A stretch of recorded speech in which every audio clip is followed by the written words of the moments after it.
Coast Guard District Northern Luzon nakaalerto na sa Oplan Sumvac at Oplan Semana Santa. Para sa detalye, narito si Idol Matthew Pacheco. 104.7 IFM Report!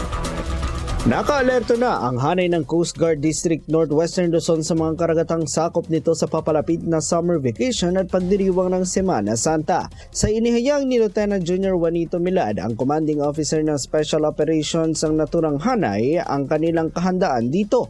Aniya, layunin nilang mabawasan walang maitalang pagkalunod sa inaasahang pagdagsa sa summer at Semana Santa.